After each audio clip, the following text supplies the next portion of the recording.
Okay, question number 32 says that the correct statements is oblique are the pKa1 of cis cyclohexene 1,3 diol is greater than that of the trans isomer. I have already drawn the cis,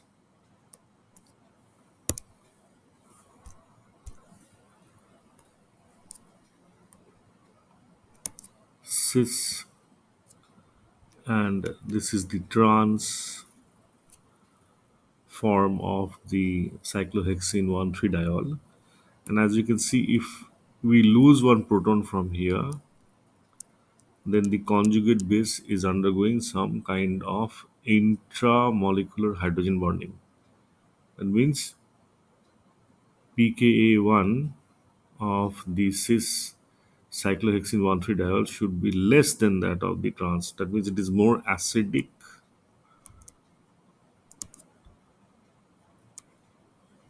than trans.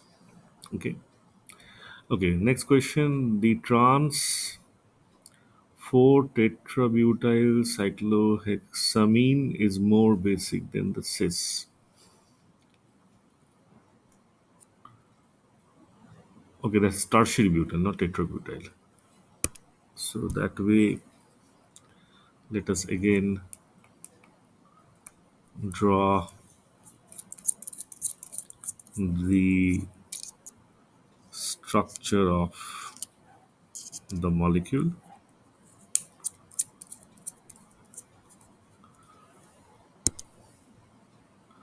Okay, so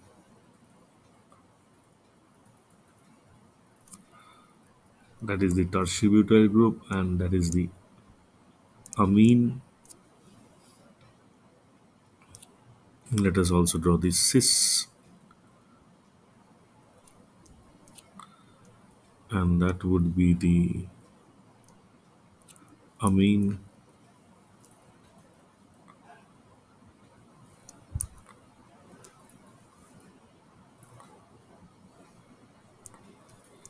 Okay, so now as we can see, if a base, so if a proton is approaching this group, then there is no other steric hindrances. But for the cis counterpart, it is having the 1,3 diaxial interaction, and because of that, the lone pair on this nitrogen will be less available.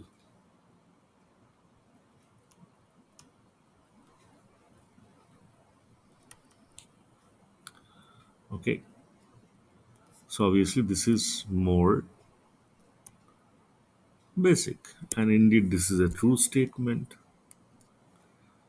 Okay, next one is 2,4 dihydroxy benzoic acid is more acidic than salicylic acid. Okay,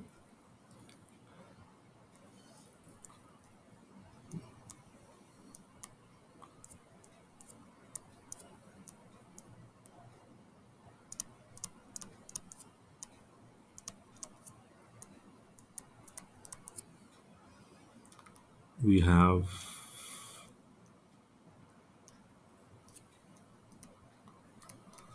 now we know that whenever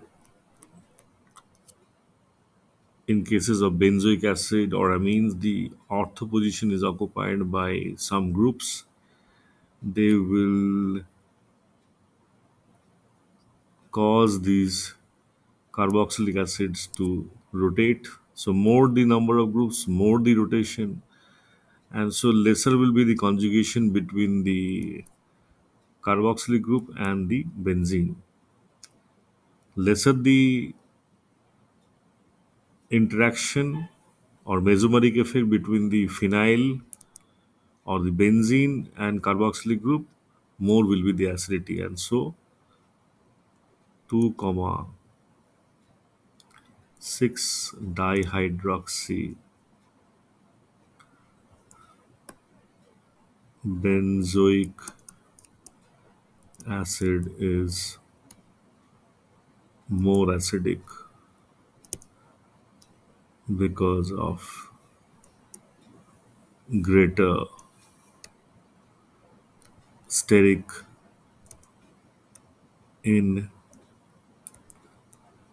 inhibition of resonance.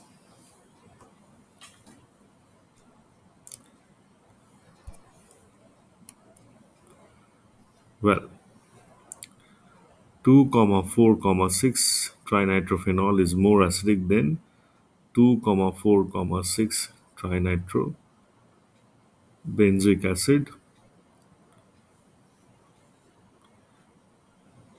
Well, there might be some controversy about this kind of a question because mostly most benzoic acids are more acidic than the phenolic groups.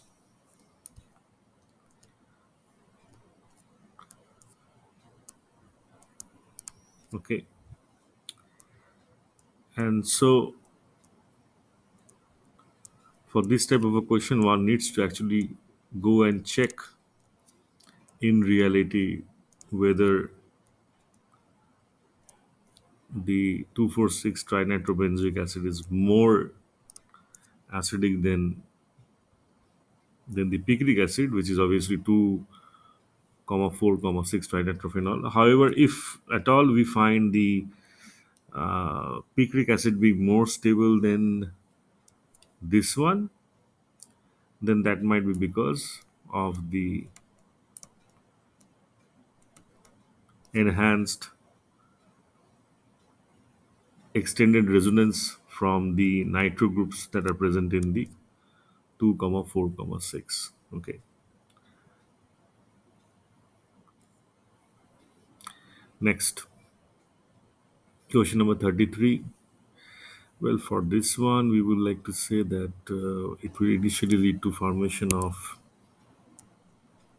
pH CH2CN,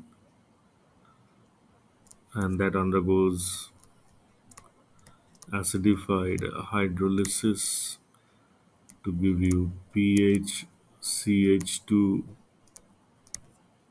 CO2H, and that on reaction with MEOH under catalytic amount of methanol will form the following ester, which is not our desired compound. Out here, it will. This is basically Favorsky rearrangement. B and C both are Favorsky rearrangement. So let's think of something like this being formed. There's an attack over here. This goes away. This comes back.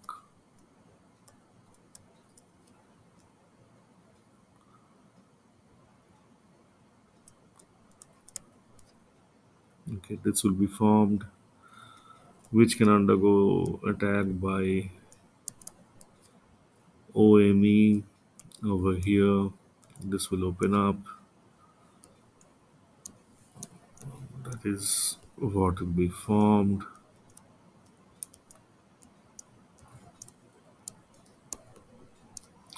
And when this comes in, we can think this will go back. A proton will be taken, and the molecule that we will get will be pH CH2 CH2 CO2 Me. Again, in this C, we will have a similar reaction taking place, that is pH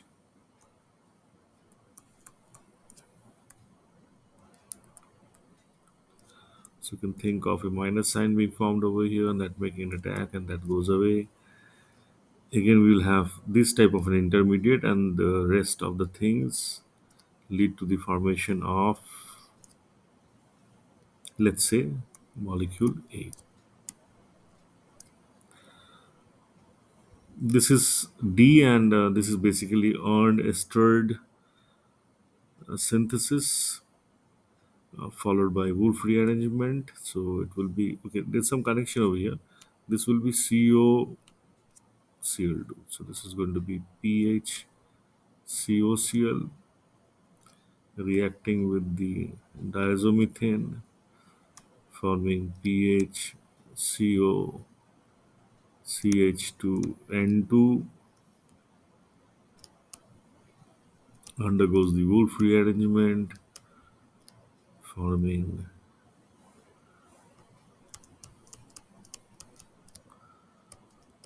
and that reaction with MEOH gives you pH CH2CH2 CO2 Me. I'm not going for the entire mechanism, okay, that one can find out.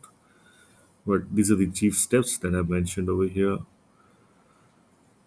Again, for this is option A will be correct because this is basically boration, hydroboration of the ene bond.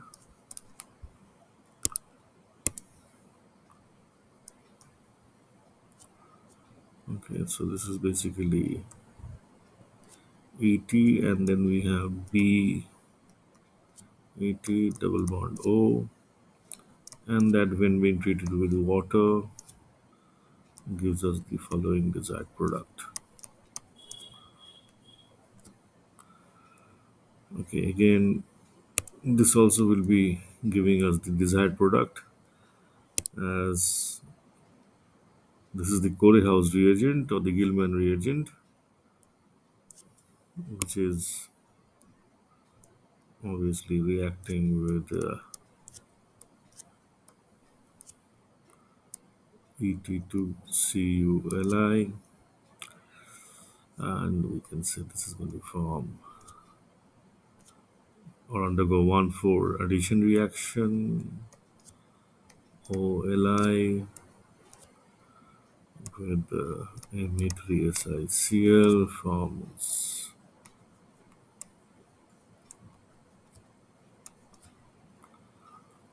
OSiMe3, and which on further reaction with the H plus will give you the desired product.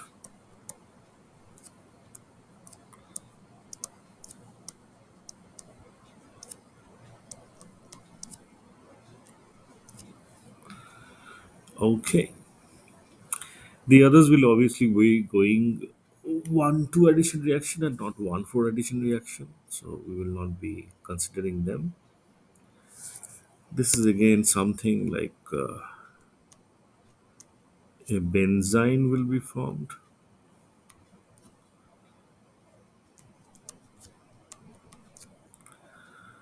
and that we now know will undergo a Diels order reaction. And so finally we will get something like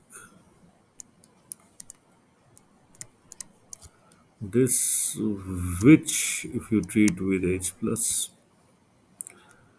will undergo the protonation.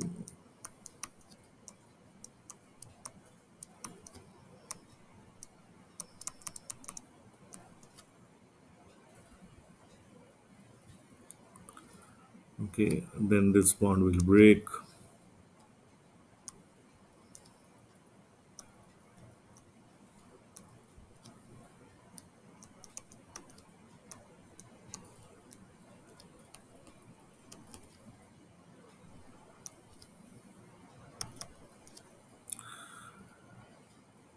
and we can think this is the shift in the allylic bond.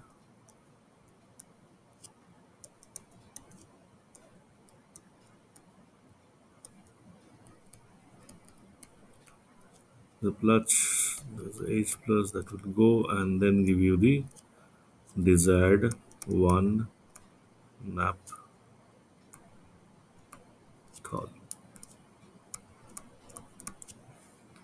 Okay, option B will not be working over here, but obviously we can concentrate on C. What is C?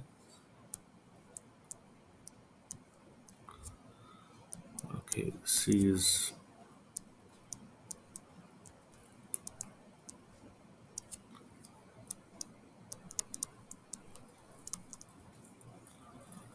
something like that. Okay, in presence of H plus, we can think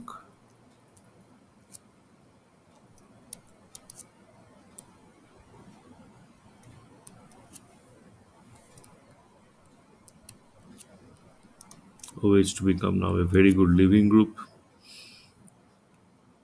So as this goes away, this may come in, and we can think now.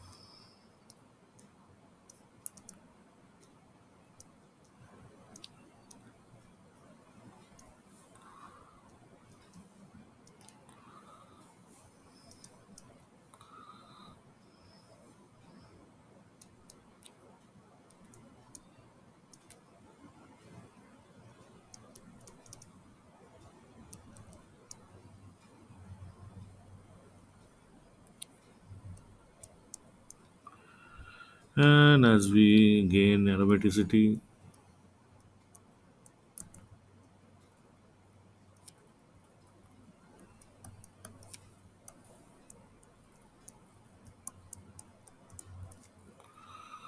we can think that this might just undergo tautomization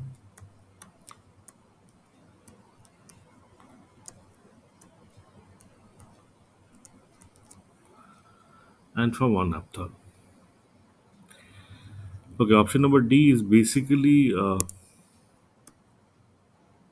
Bayer villager oxidation. I'm not going for the entire mechanism for this. All you need to remember that the CC bond over here will cleave, okay, and